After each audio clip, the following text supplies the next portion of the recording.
പ്രഖ്യാപിത ആൾദൈവം നിത്യാനന്ദ മരിച്ചോ?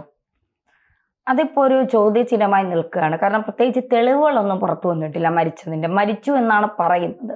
സ്വയം പ്രഖ്യാപിത ആൾദൈവമാണ് നിത്യാനന്ദ. അദ്ദേഹം കൈലാസം എന്ന് പറയുന്ന ഒരു ദ്വീപൊക്കെ ഉണ്ടാക്കി, സ്വന്തമായി പാസ്പോർട്ട്, ഫ്ലൈറ്റ് ഇതെല്ലാം ഉണ്ടാക്കി ഒരിടത്ത് ഇങ്ങനെ ജീവിക്കുന്ന ആളാണ്. പിടികിട്ടാപ്പുള്ളിയാണ്. ഒരുപാട് ലൈംഗിക അതിക്രമ കേസുകളിലെ പ്രതിയാണ്. ആ പ്രതിയാണ് ഒളിവിൽ താമസിക്കാനായി പോയത്. എന്നിട്ട് അവിടെ താൻ പറഞ്ഞാലേ സൂര്യൻ ഉദിക്കുകയുള്ളൂ, താൻ പറഞ്ഞാലേ സൂര്യൻ അസ്തമിക്കൂ, ആകാശത്ത് നക്ഷത്രങ്ങൾ വരണമെങ്കിൽ വരെ താൻ പറയണം. മൂന്നാം കണ്ണൊക്കെയുള്ള ആളാണ്. തൻ്റെ ഇപ്പോൾ നേർക്ക് നേരെ ഒരാൾ നിന്നാൽ തൻ്റെ മനസ്സിൽ എന്താണെന്ന് അയാൾക്ക് പറയാൻ സാധിക്കും. അത്ര ജ്ഞാന ദൃഷ്ടിയൊക്കെ ഉള്ള ആളെന്നൊക്കെയാണ് പറയുന്നത്. എനിക്കറിയില്ല, പൊതുവെ ഈ ആൾ ദൈവങ്ങളോട് വലിയ പ്രീതിയില്ലാത്തതുകൊണ്ട് ഞാൻ ഇവരുടെ കാര്യങ്ങളിൽ കൂടുതൽ ശ്രദ്ധ ചെലുത്താറില്ല. എന്തായാലും ഇദ്ദേഹം മരണപ്പെട്ടിട്ടുണ്ട് എന്ന കാര്യം ഇതുവരെ സ്ഥിരീകരിച്ചില്ല. ഇതിനു മുന്നേയും ഇദ്ദേഹം മരണപ്പെട്ടു എന്ന് അദ്ദേഹം തന്നെ പ്രവചിച്ചിട്ടുണ്ട്. ഞാൻ മരിച്ചു എന്ന് അദ്ദേഹം തന്നെ പ്രവചിച്ചിട്ടുണ്ട്. നിരവധി ലൈംഗിക അതിക്രമ കേസുകൾ പുറത്തു വന്നതോടെ നാട് വിട്ട് ഇദ്ദേഹം ഒളിവിലായിരുന്നു. നിത്യാനന്ദയുടെ അനുയായി അനന്തരവനുമായ സുന്ദരേശനാണ് നിത്യാനന്ദ ജീവത്യാഗം ചെയ്തതായി വെളിപ്പെടുത്തി. ഇവരൊക്കെ സന്യാസിമാരെ ജീവത്യാഗം ചെയ്തു, സമാധിയായി എന്നൊക്കെയല്ലേ പറയുന്നത്. അപ്പൊ ജീവത്യാഗം ചെയ്തു എന്നാണ് പറയുന്നത്. തമിഴ്നാട് സ്വദേശിയായ നിത്യാനന്ദ തനിക്ക് ദിവ്യമായ കഴിവുകൾ ഉണ്ടെന്ന് സ്വയം പ്രഖ്യാപിക്കുകയായിരുന്നു. നിരവധി പേർ അനുയായിയായി എത്തിയതോടെ ഇന്ത്യയിലും വിദേശത്തുമായി നിരവധി ആശ്രമങ്ങൾ ഇങ്ങേര് സ്ഥാപിച്ചു. 2010 പ്രശസ്തിക്ക് കളങ്കമേൽപ്പിച്ചുകൊണ്ട് നടി രഞ്ജിനിക്കൊപ്പമുള്ള വീഡിയോ പുറത്തു വന്നത്. നടി രഞ്ജിതയ്ക്കൊപ്പമുള്ള. രഞ്ജിത എന്ന് പറയുമ്പോൾ നമ്മുടെ ശിവാജി ഗണേശന്റെ കൂടെ മോഹൻലാൽ അഭിനയിച്ച സിനിമയിലെ നായിക, കൈക്കുടന്ന നിലാവിൽ ജയറാമിന്റെ നായികയായിട്ടൊക്കെ വന്ന രഞ്ജിതയ്ക്കൊപ്പമുള്ള വീഡിയോ പുറത്തു വന്നത്. ഇതിനു പുറമെ നിരവധി ബലാത്സംഗ പരാതികളും പുറത്തു വന്നു. നല്ല ഒന്നാം തരം ആൾ ദൈവം. ബലാത്സംഗ കേസുകളും പുറത്തു വന്നു.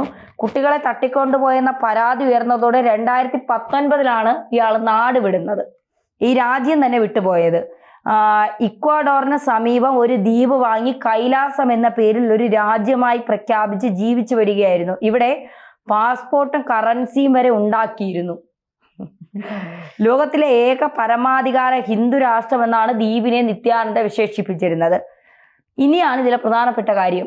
ഈ സന്യാസി ലോകം മുഴുവൻ ഇയാൾക്ക് ആശ്രമങ്ങളുണ്ട്. അപ്പൊ കോടിക്കണക്കിന് സന്യാസിമാർക്ക് എവിടെ നിന്നാണ് ഈ പണം വരുന്നതെന്ന് നമ്മൾ ഇതുവരെ അറിയില്ല. സന്യാസിമാരാണ്, പക്ഷെ ലോകം മുഴുവൻ ആശ്രമങ്ങൾ ഉണ്ടാകും, ഒരുപാട് ആശുപത്രികള്, എന്താ പറയുക, ചാരിറ്റികള്, ഇതിനൊക്കെ ഉള്ള പണങ്ങൾ എവിടെ നിന്നാണ് വരുന്നതെന്നുള്ളത് ഇപ്പോഴും നമുക്കൊരു ചോദ്യചിഹ്നമായി നിൽക്കുകയാണ്. അപ്പൊ ഇങ്ങേർക്ക് 1000 കോടിയുടെ സ്വത്തുണ്ട്. അപ്പൊ അതെല്ലാം ഇനി എന്ത് ചെയ്യും? അതാണ് ചോദ്യം.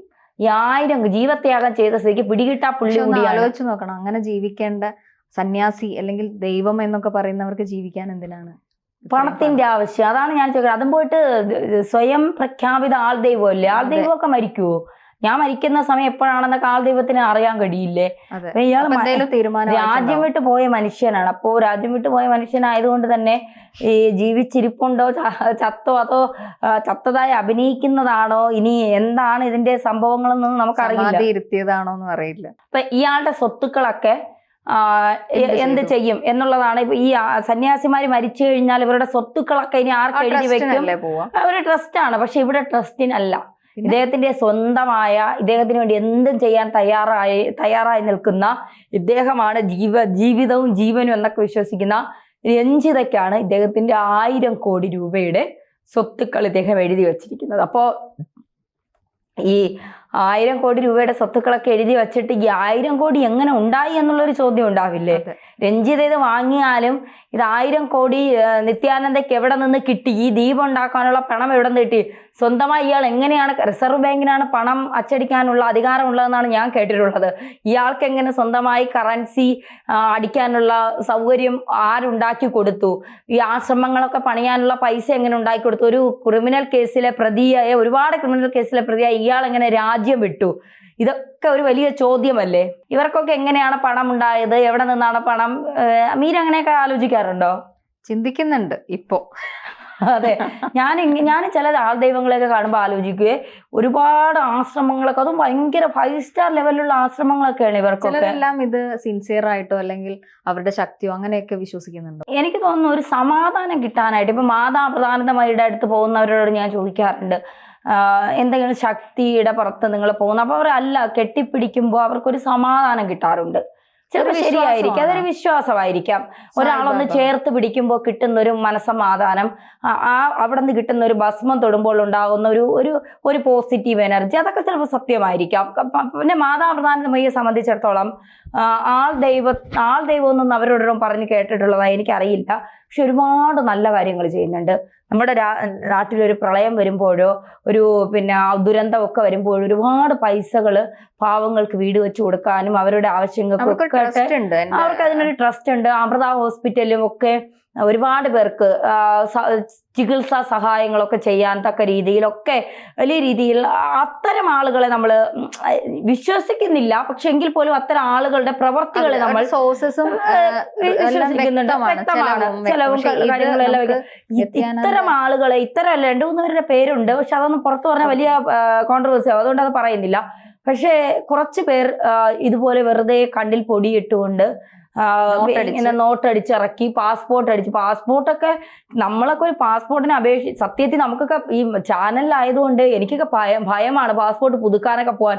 ആണെങ്കിൽ എവിടെയെങ്കിലും വല്ല കേസും കൊടുത്തിട്ടിരിക്കണം, അതിന് പാസ്പോർട്ട് പുതുക്കുമ്പോൾ പ്രശ്നം. നമ്മുടെ പാസ്പോർട്ടിനെ അത്ര ഇതായിട്ട് സൂക്ഷിക്കണം. ഇത് സ്വന്തമായിട്ട് അങ്ങ് അടിച്ചിറക്കുകയാണ് പാസ്പോർട്ട്. ഇവിടെ നിയമ സംവിധാനങ്ങൾ ഇല്ലേ എന്നാണ് ഞാൻ ചോദിക്കുന്നത്. ഇയാളെ പോലെ ഉള്ളവരെയൊന്നും ഇയാള് മരിച്ചത് നല്ലതായി, ഇല്ലെങ്കിൽ ആളുകൾ അടിച്ചു വന്നേനെ. വിദേശത്ത് ഏതോ ഇക്വാബാറില് എവിടെയോ ഒരു ദ്വീപൊക്കെ ഉണ്ടാക്കി അങ്ങനെ ഇരുന്നു. ഇനി ചത്തോ ജീവിച്ചിരിപ്പുണ്ടോന്ന് ഇപ്പോൾ സ്ഥിരീകരിച്ചിട്ടില്ല. നാളെ വേണമെങ്കിൽ കുഴിയിൽ നിന്ന് ഞാൻ തിരിച്ചു വന്നു എന്നൊക്കെ പറഞ്ഞിട്ട് രംഗത്തെത്താം.